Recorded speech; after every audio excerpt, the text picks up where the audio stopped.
Call to order the meeting of April 11th of the Planning Commission of the Town of Los Gatos. The Planning Commission is appointed by the Town Council and charged with responsibility on behalf of the Council for land use planning consistent with state laws, ordinances of the town, and other kind of guidelines. We welcome all the members of the public to participate in the deliberations of the Planning Commission, both those that are in person and those that are watching on TV. We, however, do not encourage the participation of cell phones in the deliberations of the Planning Commission, so we would ask anyone in attendance who might have a cell phone with them to please turn them off. We will, in encouraging participation in the Planning Commission, there are in the back parts of the bench seating in the area yellow cards if you would like to either participate during the open communication period of time where you can speak on any topic of your pleasure that's not on the agenda tonight. We'd ask that you fill out a card and pass it to the recording secretary with your name and address on it. If you would like to speak on one of the agendized items tonight, we'd also ask you to do the same thing. Madam Planning Manager, roll call. Commissioner Sayoc? Here. Commissioner Bourgeois? Here. Commissioner Smith? Here. Commissioner O'Donnell? Here. Vice Chair Erickson? Here. And Commissioner Talasfor and Chair Jensen have an excused absence. Please join Commissioner O'Donnell in the Pledge of Allegiance. I pledge allegiance to the flag of the United States of America and to the republic for which it stands, one nation under God, indivisible, with liberty and justice for all. The minutes for the March 14th meeting of the Commission were distributed in advance of the meeting. Are there any corrections, additions to the minutes? The chair would then invite a motion for adoption of the minutes. I'll move the adoption of the minutes. Second. All in favor say aye. Aye. All opposed? The minutes are adopted unanimously. We have no written communications for this evening's meeting. We have no requested continuances. There are several committees that the members of the planning, affiliated committees that the members of the Planning Commission participate on. There are three specific ones that we would like to report on this evening for the public and for the information for other members of the Commission. First is the General Plan Committee, Commissioner Sayoc. Thank you. The General Plan Committee did meet this earlier today at 5 o'clock. There were several things that we reviewed, the first being modifications to the town's codification of the state density bonus law. This was language that staff presented that the General Plan Committee had a chance to review. There were a couple comments made. Town staff will take those into consideration, will review and redraft, and ultimately this language will return to the Planning Commission and the Town Council for their review. We also continued our review of our affordable housing overlay zones. Those are design guidelines and development standards that apply to specific sites that we designate as sites that can have this overlay zone. Today we reviewed South Bay, which is a parcel of land sandwiched between Knoll Street and the Los Gatos Creek Trail, immediately north of Highway 85. And we also reviewed it's called Oka Road A. It's a site off of Oka Road immediately north of JCC. And so those were the two that we reviewed, and there are two more sites that are still pending. Thank you. Thank you, Commissioner Sayoc. The North 40 Specific Plan, Commissioner Bourgeois. Thank you, Mr. Erickson. The North 40 Specific Plan Advisory Committee held a meeting on Thursday, March 29th at the Police Operations Building. This was the first meeting that the committee held since the Town Council had adopted the new vision statement for the North 40. So we reviewed that, and most of the meeting was taken up with reviewing of uses that would be compatible with that vision statement. So we went through a table of uses that the committee would think would be permitted in that zone, given the new vision statement, and those that potentially would require a CUP. So it was quite a long and spirited meeting, and if anyone else is interested in participating in the North 40 plan update, the next meeting I believe is April 24th at 6 p.m., which is a Tuesday night, and I think the location is still pending. So stay tuned for that. Thank you.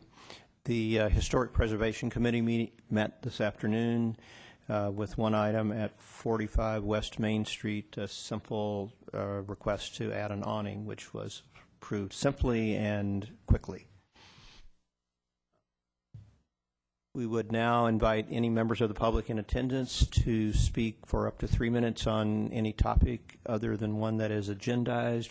I don't see any cards, and we don't see anyone rushing forward to talk about the Giants or any other topic that's not agendized for tonight. So we'll move on to the initial public hearing, agenda item number 1, which is an application for a conditional use permit at 640 Blossom Hill Road. We have a staff report. Good evening, Commissioners. Staff has nothing to add to the staff report, but it is available for questions. Are there questions? Commissioner O'Donnell. I want to ask a question about the parking there. That is, in my experience, a rather difficult parking lot, both from access and from parking.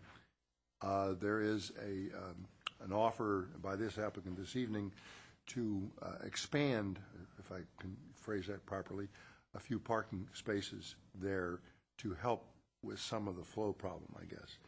I'm wondering if the staff has reviewed that offer and decided whether the offer could be expanded. I'm sure that there's not much that can be done to solve the problem, but the offer looks like it would help solve part of the problem. So I'm just wondering, when you evaluated that, what did it appear to you as to what would happen if the number of spaces being opened up, that is made deeper, were to be expanded?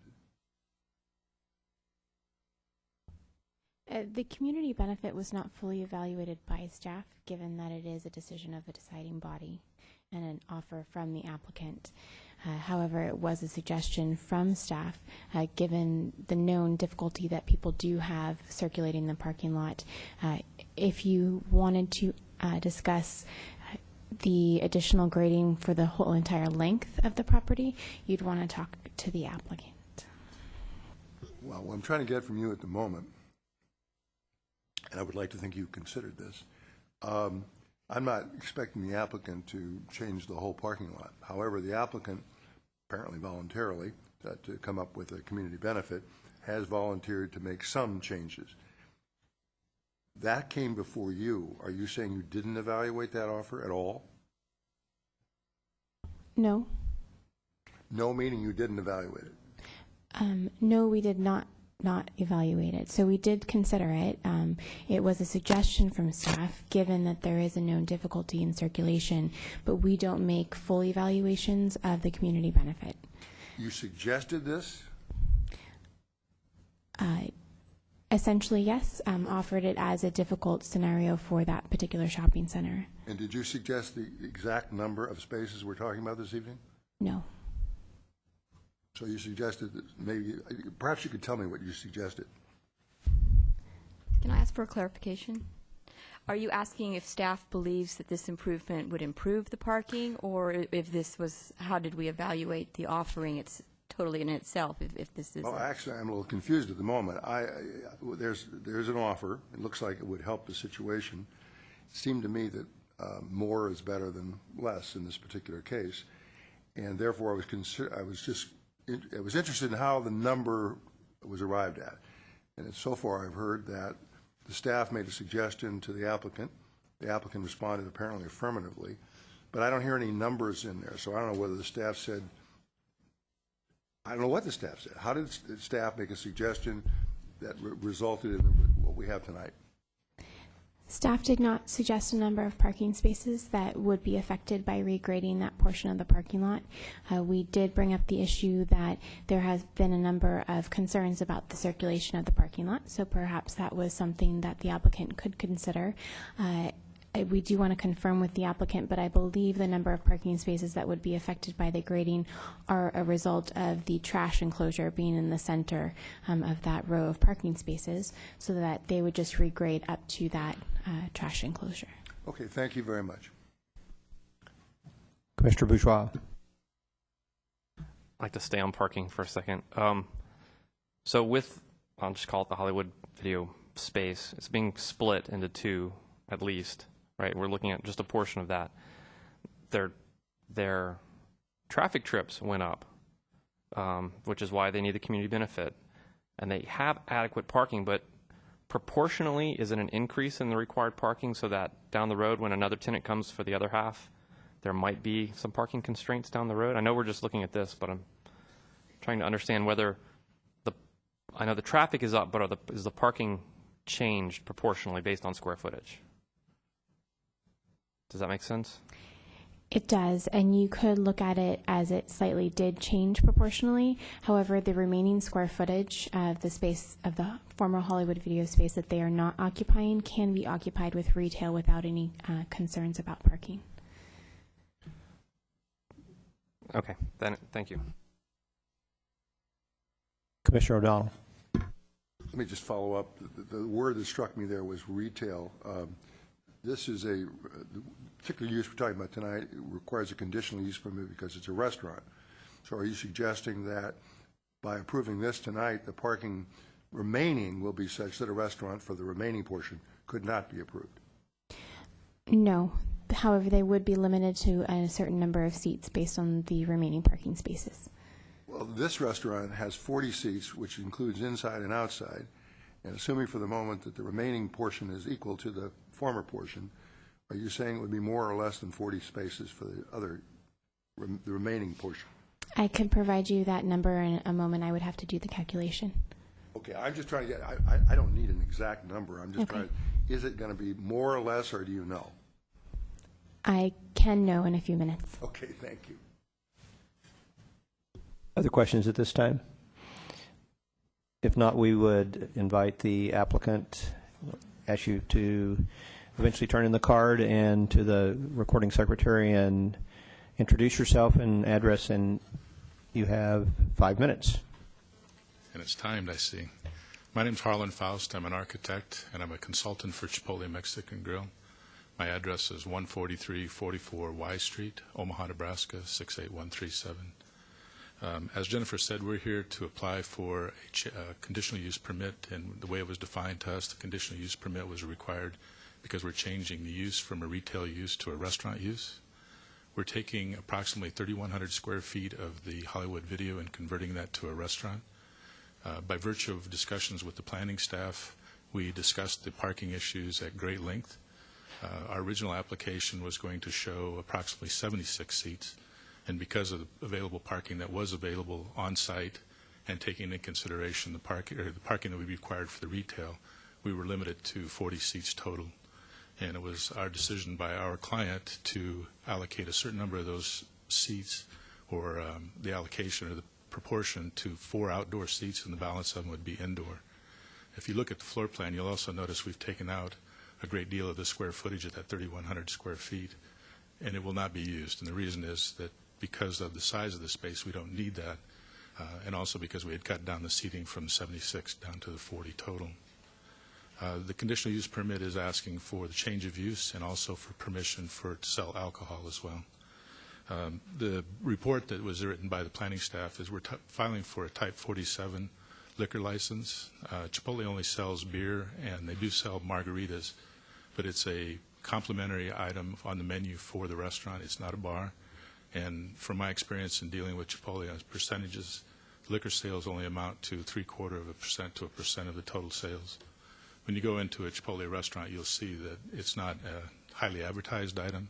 It's a complimentary item on the menu for those individuals that want to consume alcohol during their meals. Patio seating, since there's no railing, and by virtue of California liquor license law, we won't be serving alcohol on the outdoor patio, and the staff has been trained to control that to make sure that alcohol does not leave the premises.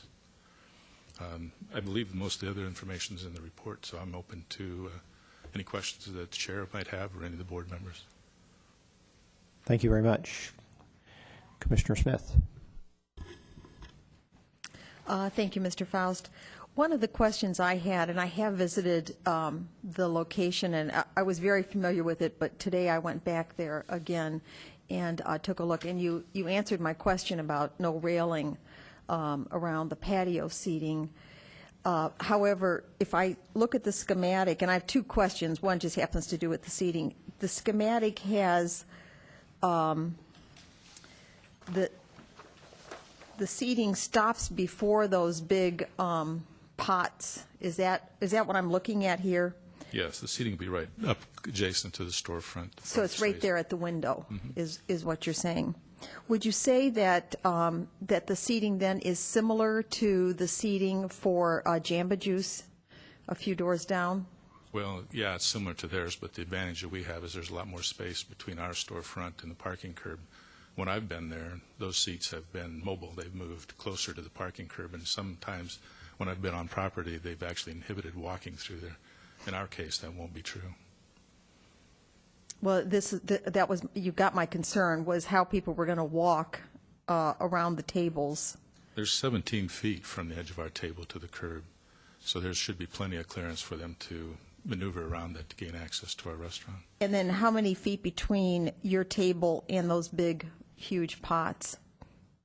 That's all I was trying to determine if people would be inclined to walk closer to the seats, or they would be inclined to walk around the big pots, which puts them near the curb. That's just visually what I was trying to determine about that patio seating. There's one planning group that we don't show on our plan that's closer to being in front of Pier 1. They'd probably walk around that and then come towards the door, so they probably walk between that seating and that planter. They're coming from, I believe that's the north, or from the west. Okay.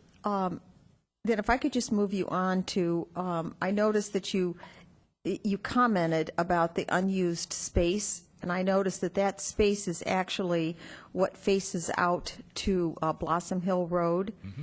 So how, what is the plan of Chipotle to, for all that window space?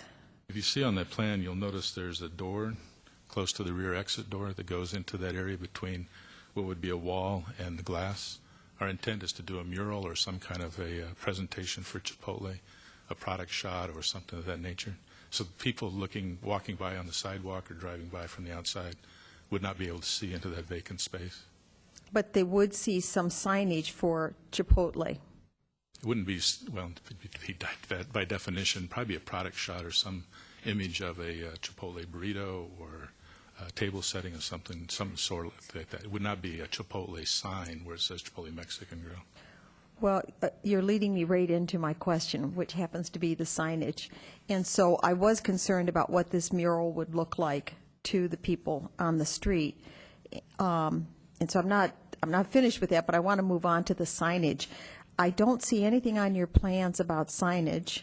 We were asked to specifically remove signage from the presentation because that's handled under a separate permit and is handled by ordinance or by sign criteria for the shopping center. For my edification, could you tell me what your plans are, though, for the signage? Our intent is to have two signs, one which would face back towards the parking lot, and then another one that would be mounted on the rotunda or the round portion of that corner.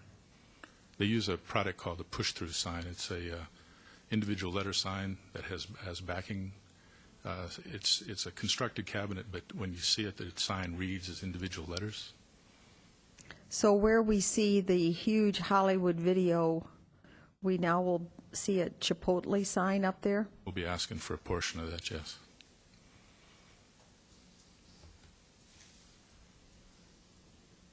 Okay, well, you answered my questions. Thank you. Commissioner Bourgeois. Thank you. Wow, I forgot my question. Can you come back to me? Commissioner O'Donnell. I'll give you a minute to think, John. Just out of curiosity, you are serving hard alcohol, as I understand it, in a margarita. Correct. So you have a you will get a liquor license. Hopefully we'll be able to. What kind of liquor license will you get? I've never heard of a margarita liquor license. Well, it's not a margarita liquor license. I understand It's a that, Type 47 liquor license. It allows beer and wine and hard alcohol. So, from a license standpoint, you could serve any kind of hard alcohol. Correct. But from a condition, you're only asking us to approve beer, wine, and margaritas. Is that I'm not right? even asking for the wine because they don't serve wine. Beer and margaritas is all they serve.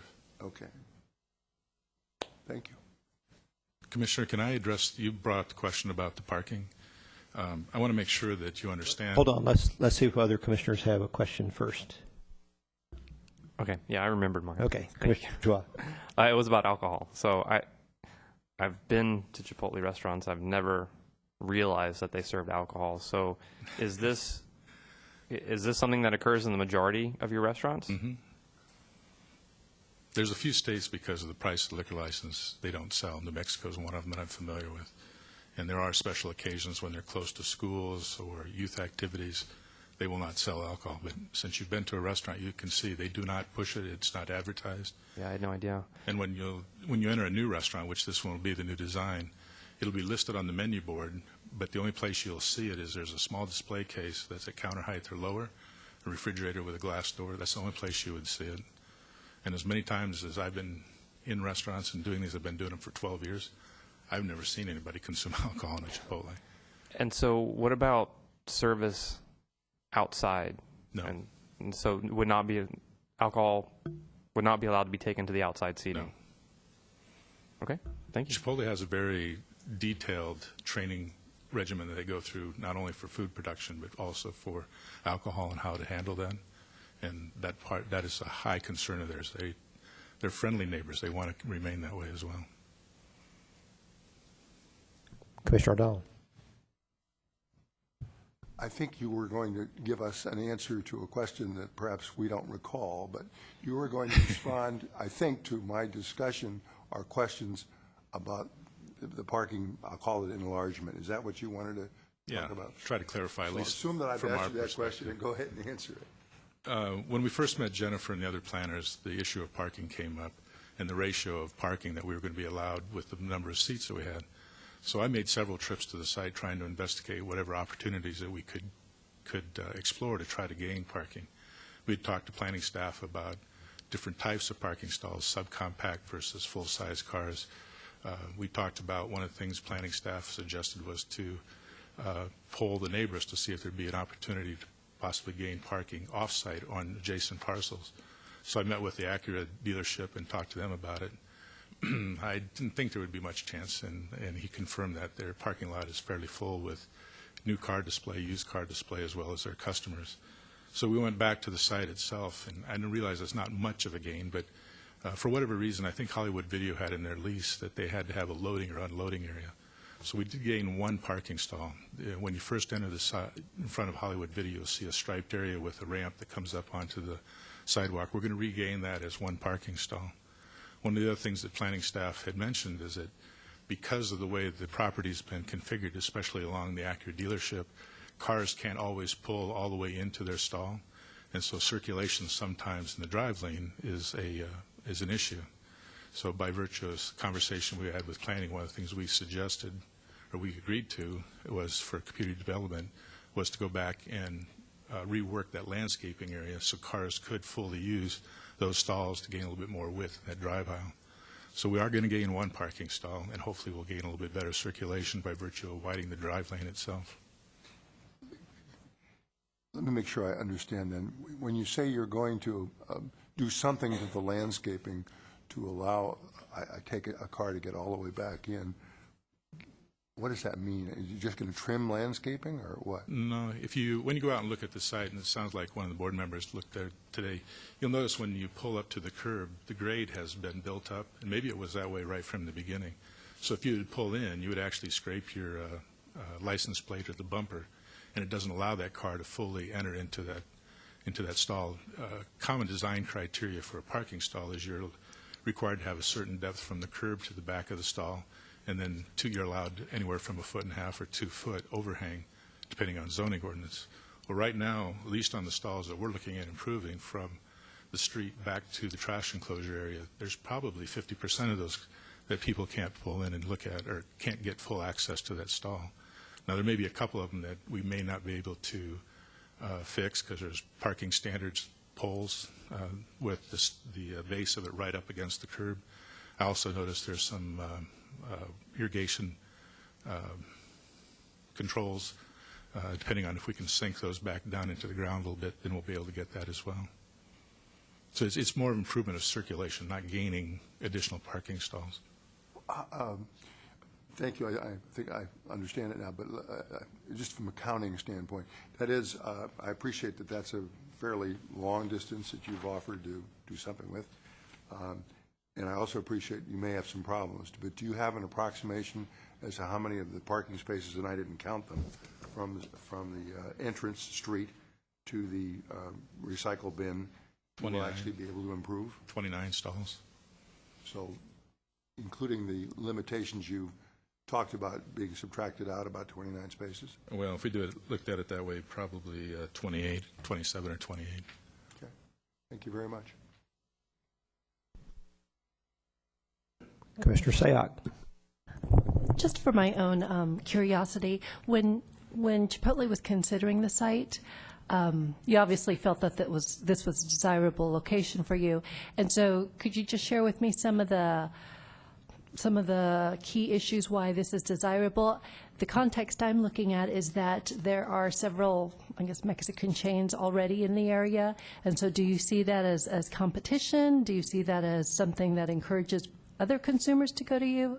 Just some thoughts on it would be great. I'll try. I'm the architect, not the real estate manager. I do know that they've been looking at Los Gatos for quite some time because of the employment, the economic situation that you have in Los Gatos. It's very desirable. They found from other restaurants that they have in the San Francisco and Bay Area that by virtue of their model that the store could be successful. Having been a restaurant owner myself, I know that any time that you have a restaurant and you place it next to another food service, there is competition for food dollar, whether it's by virtue of I can't remember the burrito shop that's across the street, but there's a burrito shop that's in the shopping center across the street. Whether there's direct competition or not, yeah, I would say there is because it's a similar food product. But Chipotle is very confident in this location because of the traffic count by the population, the economics of the city of Los Gatos, and by virtue of that particular location with the mix that you have Starbucks, Jamba Juice, those are things that they evaluate when they look at a location. And I think they're like most national chains. They have an economic model that they run, and they input certain information, and by virtue of that, it gives them a measure of what the possibility for success for that store is. I'll give you another example. As I mentioned before, when we first presented this, our intent was to have 76 seats in this restaurant. Now, there was some miscommunication that we had with a permit technician here at the city. That was what we were originally told we'd be able to have for seating. I told Jennifer when it came out that we were only going to have 40 that I really doubted whether Chipotle would move forward because to go from a 3,100 square foot space that would seat 76 down to a 3,100 square foot space that seats 40 has to have a strong impact on the bottom line. But after I described what we were faced with the parking and the other situation, other issues that were brought up, Chipotle decided to continue to go forward. So they have a lot of confidence in the site. Commissioner Smith. Just have a couple of follow-ups, if I could, and I understand that you're the architect, but I am going to ask you a question about the parking and the takeout business of Chipotle, because one of the reasons why Hollywood Video had they had rapid turnover of cars. Does Chipotle expect that? In other words, do you expect a lot of takeout business and people are running up, picking up, leaving immediately? It's a strong part of their business, yes. What percentage it is of the business, I'm not sure.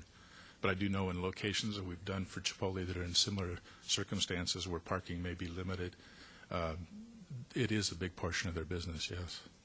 And so when you do this grading and you narrow that berm is what I'm envisioning. Maybe I'm incorrect when you say that landscaping, but I think of you as widening the parking lot. Am I correct? No, the parking lot's going to stay the same configuration. All we're going to do is we're going to better utilize those parking stalls along the Acura dealership. So the curb line that's there now will remain where it's at. It's just that we're going to lower the grade where those cars would overhang, so they'll be able to get completely into that stall. I just think at the opposite end of that area, which is a Starbucks, and in the morning, anyone who's visited there knows that this backing in and out, in and out, in and out, it's very dangerous in that parking lot. I mean, for pedestrians as well as cars. So that's why I asked you about your takeout business there, because that means lots of cars backing up in and out. I can make my comments about the signage, I think, after we close this hearing, but I am going to make some comments. Thank you. I have one quick question All right. for you. Condition number 7 in exhibit number 3 actually says that the services for beer, wine, and margaritas, it presumably wouldn't be necessary to include wine. Is that correct? I apologize, I was flipping No, that's through. okay. Could you restate the It question? says so, the alcoholic service that's provided for in the draft conditions of approval provides for beer, wine, and margaritas. There's no reason to include wine, if I understand Correct. correctly. Thank you. I think this is probably a question of staff, because we're talking about, I think in our report, beer, wine, and alcoholic beverages. What the applicant is asking for, of course, is beer and what basically is tequila for margaritas. I don't know that we have any particular power if we approve. I don't know what the limit is of what we're approving. If they say they're not approving, asking for wine, I believe them. But is that a limitation we ought to put on, or is that a licensing issue? The license they will get, as I understand it, will say beer, wine, and hard alcohol. Can I clarify? Let me find out from staff, please. The conditional use permits on the conditions for the conditional use permit will be more strict, and the operation would be subject to those regulations that are more strict. So, and I apologize for not knowing the answer to this. I'm sure it's there. So we would say beer, and I guess we'd say margaritas, but I assume that's, well, I don't know I know you put tequila in margaritas, maybe put something else too, but so we're going to say beer and margaritas. Right now, the condition reads beer, wine, and margaritas. Okay, the fact that they're not asking for wine, does that lead us to believe we need to delete wine, or just we don't care? You could delete wine, should you choose. But that's fine. I don't really care. So I just wanted to know. Thank you. Can I comment on that? When we finish with the public, you'll have a chance to comment further. Are there any thank you. So there are members of the public who would like to address the commission on the issue. Apparently not. So you have 3 minutes to rebut anything from the public. I won't even take the 3 minutes. I believe the reason it states beer, wine, and alcohol, or however, margaritas, whatever it does say, is the Type 47 license that we would obtain from the state of California would allow us to sell those items. What I'm saying is they don't serve wine on the menu. So if you wanted to restrict it, that should not be an issue with Chipotle. Can I ask you a follow-up question? Sure. But it would allow you to serve other things made with distilled spirits other than margaritas also. Correct. Yeah. So we need to decide what we want to restrict it from, if we want to restrict it at all, more than the license will permit you to.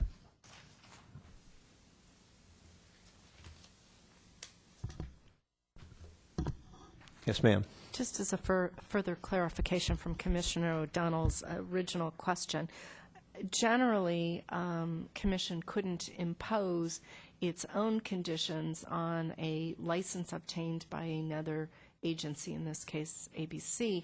However, this applicant, like other applicants, have offered to voluntarily restrict the conditions of their license And there is nothing that prevents the Planning Commission or the town from accepting something where they're offering a restriction we're not asking or imposing. And I think that's the distinction here, that we've allowed other applicants to come forward before the commission and offer more restrictive conditions than they may be allowed. Let me ask a question about that.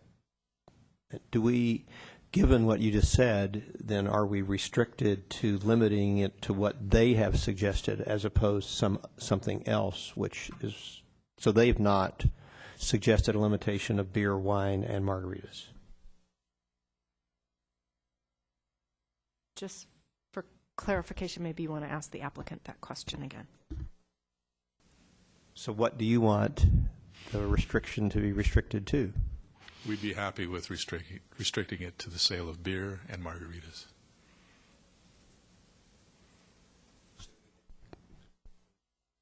Whoops, can we take that as their request? Yes, since they've offered to further restrict, they know what their license that they will apply for or have applied for, and they are offering that they're willing to offer to the town a further restriction, and you could incorporate that offer and that voluntary offer into the conditions if the commission so desires.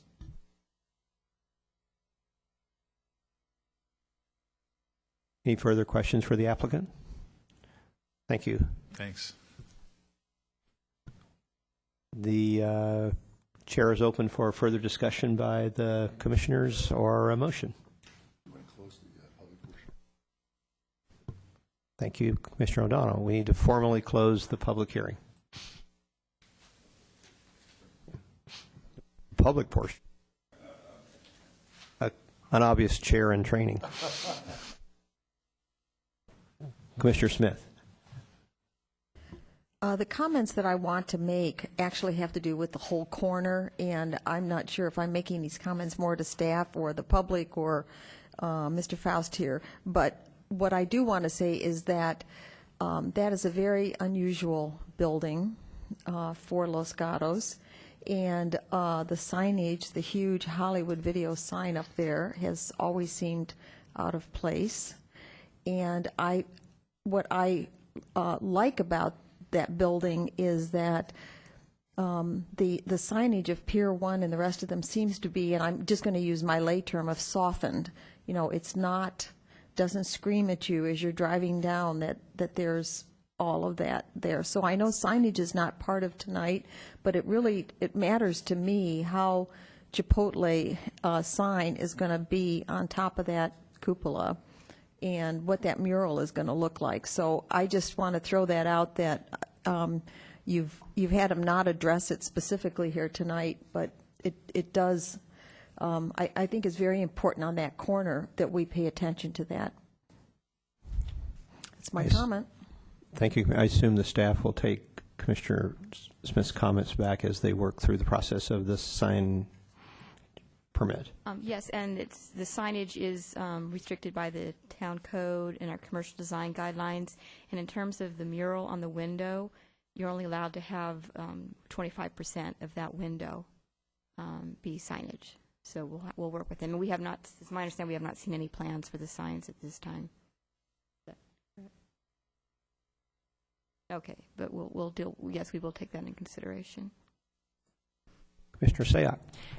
And as staff takes that into consideration, I'd also like to second that, especially the location of the signage. I think, as Commissioner Smith said, the dome is such an unusual feature in our town, and so to place less emphasis away from that would be the ideal situation. And so when you consider signage, that would be something that I'd like for you to consider. Commissioner Bourgeois. Just to clarify with staff, since alcohol's involved, we're only making a recommendation to town council at this time. Is that correct? Correct.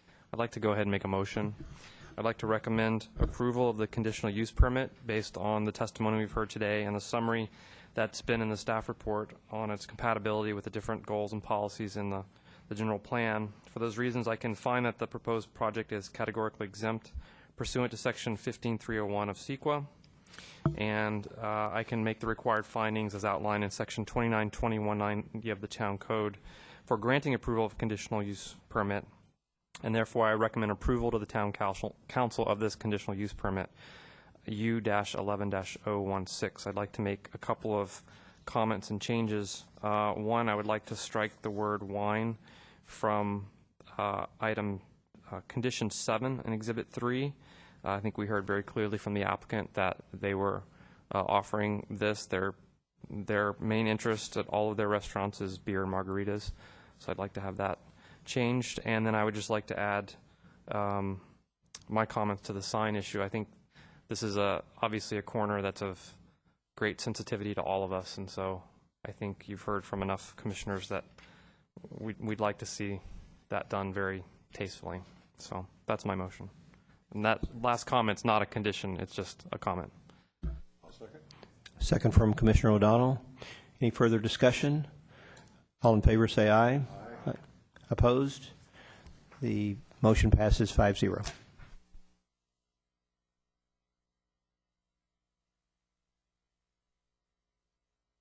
And there are no appeal rights. This is a recommendation. Correct. We can move on to report from Ms. Bailey. Okay.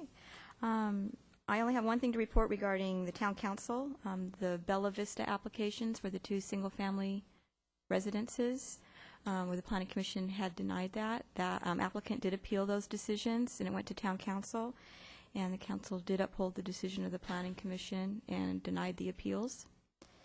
And then at the last planning commission meeting, just a follow-up regarding Oleander, and I'm more discussing regarding the undergrounding of the utilities. As prior to, or subsequent to the action taken by the commission, there was some request from the engineering department to have some follow-up discussion regarding the undergrounding of utilities, regarding future applications, how we should proceed with those. But subsequent to the meeting, planning and engineering discussed the matter, and we determined that the findings that the commission made were very site-specific and adequate, and that we could use those for future applications. So we do not believe that we need to have any more discussion with the commission. And that's it. Thank you, Ms. Bailey. Any questions about her report? Any other matters from members of the commission? Commissioner Bourgeois. Thank you. I think it was since our last meeting, I'm not exactly sure the date, but the mayor had called a meeting with the chairs of the commissions and committees. And as chair of the General Plan Committee, I was invited, but I was not able to make it because it was on a Tuesday in the middle of the day. I'm just wondering if anything came out of that meeting. I believe Commissioner Erickson, you were there as chair of Historic Preservation. I'm assuming Commissioner Jensen was there. I just wanted to know if there was anything reportable out of that meeting that we should, as a commission, know about. I'll give it a whirl. Would try not to speak for either the town manager, the town attorney, or the mayor, but it was really a opportunity, as I understand it, to cover kind of with the chairs of the various commissions and committees, a reminder of how meetings should be conducted and so forth. There was no expression of concern about that there were any problems to be solved or anything like that, but really just kind of a reminder about how to conduct meetings and that kind of stuff. Also, there was discussion about how there might be, so what I would call cross-fertilization between the various committees. In other words, if topics came up, for example, in front of the Parks Commission or the Traffic and Parking Committee that might be relevant to the Planning Commission, for example, how those kinds of issues might flow back and forth when appropriate to do that. Also, there was a question about the strategic goals, I believe they're called, in front of the council for a year, and how could each of the commissions and committees relate to those, and how are they contributing to them, and how they might be updated on progress toward them that was relevant to them. And there was also an opportunity to talk about what was going on with each committee and commission, although in the case of the Planning Commission, as Chair Jensen reported, the Planning Commission is more in a reactive mode with agendas that are created for it, as opposed to most of the rest of the committees and commissions are. So I think, I guess, Ms. Propp, was there anything else that was covered that I missed of consequence? Just to clarify that both the mayor and the vice mayor participated in that process and shared some of their thoughts on the process and public meeting and public participation.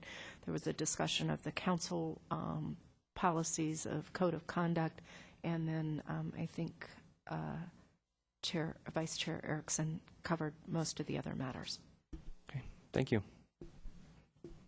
Other questions, or Commissioner Sayak? I have some just information sharing. Some of you may be aware that the Los Gatos Union School District Board last night voted to not improve, to proceed with construction plans for Lexington School, and that primarily due to the seismic issues up there. But one of the issues that they are now facing is where to house the 200-plus people up there, students as well as faculty, and right now some of the considerations are looking at placing them in portables at Fisher. And so I thought that would be important news to share with commissioners. So. Commissioner O'Donnell. I understand that they have nevertheless referred out a $5,000 study that they can meet with the state. Apparently the state had raised an issue about the seismic situation with that school, and it doesn't look good, I guess. But they haven't totally given up yet, because they have authorized a meeting with the state of California to see if there's anything that can be done. But I think your summation is probably nevertheless correct. Correct. In October, they authorized, I believe it was $300,000 to look at, basically have another whirl to see what they could do with the state of California. Those results and the geologist report yesterday showed that it was not likely to have a favorable view. And so at last night's meeting, the board actually voted to stop with that route. And I think Commissioner Erickson, you were also there, but there was some discussion of whether using some funds to continue talks with California, but for the large majority of Measure E, the vote was to no longer proceed in that direction. The only thing that I would add to it, my sense was, and this is just my sense as a citizen, not a member of the Planning Commission, was that the reason why they continued on, Commissioner O'Donnell, with the potential of continuing the conversation with CGS was because, as I understood, the direction that the board gave the staff was, or the nature of the motion was to include future plans for that site, whether it was for a school or some other use by the district, to blend that into a longer range planning project, which they have. So they will need, my understanding, they would need to know what the answer from CGS was in terms of how more clearly what they could do with the site. That was, at least that's my interpretation of what was going on, which is because at one point I was trying to understand if they were going to cease investing money in it, why would they go to the CGS and ask them for opinion about it? But then I had an aha moment for myself, which was, oh, they're going to do something potentially in the future with that site, because they own the property, so they would either have to dispose of the property or do something with it, whether it was develop a school there or something else. So I assume that's why. And also I want to clarify, as Commissioner Erickson did, that I was strictly there as a participant and was in no shape, form representing the commission in any manner. Any other commission matters? If not, we're happy to adjourn before 8 o'clock.